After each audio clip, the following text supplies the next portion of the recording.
Hello friends, daily sports Bangla YouTube চ্যানেলে আপনাদের আবার আমি স্বাগত জানাই। আবার নিয়ে চলে এলাম খেলার নতুন ভিডিও নিয়ে। শিক্ষা পাবে বাগান থেকে বেঙ্গালুরু, মুম্বাইয়ের ঘর ভেঙে বড় তারকাকে কিনে নিচ্ছে ইস্টবেঙ্গল। গত ইন্ডিয়ান সুপার লিগে ব্যর্থ হলেও দল গোছানোর লড়াইয়ে অনেকটাই এগিয়ে রয়েছে ইমামি ইস্টবেঙ্গল। বিগত মরশুমের ভুল ত্রুটি সূত্রে অন্যান্য বারের থেকে একটু ভিন্ন ধাঁচে কামব্যাক করতে চাইছে লাল হলুদ। আর সেই সূত্র ধরেই এবার 3 বিদেশি ছাঁটাইয়ের আবহে মুম্বাই সিটি এফসির এক ফুটবলারকে দলে ভেড়াতে উঠে পড়ে লেগেছে ইস্টবেঙ্গল এফসি। কে তিনি জানব। গত ইন্ডিয়ান সুপার লিগে ভরাডুবির পর 3 বিদেশি ফুটবলারকে ছাঁটাই করেছে বাগান প্রতিবেশী ইস্টবেঙ্গল। সম্প্রতি আনুষ্ঠানিক ঘোষণার মাধ্যমে গত সিজনে ব্যর্থ রিচার্ড সালিস, হেক্টর উৎসে, মেসি বৌলিকে বিদায় জানিয়েছে লাল হলুদ ম্যানেজমেন্ট। তবে 3 বিদেশিকে বিদায় দেওয়ার আগেই ব্রাজিলের তুখর ফুটবলার মিগুয়েল পেরেইরা এবং প্যালেস্তাইনের মোহাম্মদ রশিদকে পাকা করে নিয়েছে মশাল ব্রিগেড।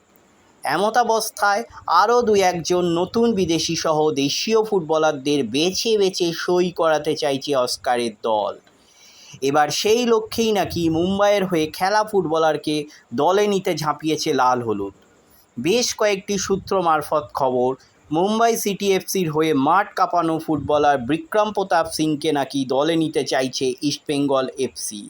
গত মরশুমে ভিন রাজ্যের দলের হয়ে দুরন্ত ফুটবল দেখানো এই 23 বছর বয়সী তরুণ ফরোয়ার্ডকে সই করিয়ে দলের যন্ত্রণা ঢাকতে চাইছেন কোচ অস্কার।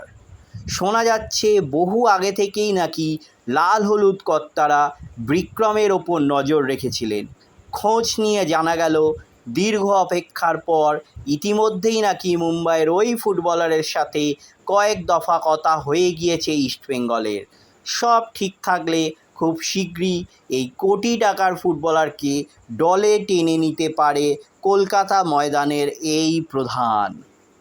তাহলে এই হলো আজকে আমার ভিডিও।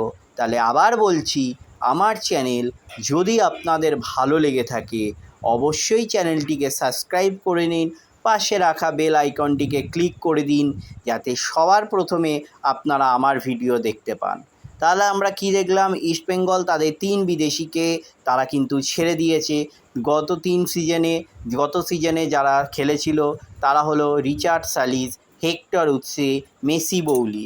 আর তার জায়গায় 2জন ফুটবলারকে কিন্তু ইস্টবেঙ্গল ইতিমধ্যেই সই করিয়ে ফেলেছে।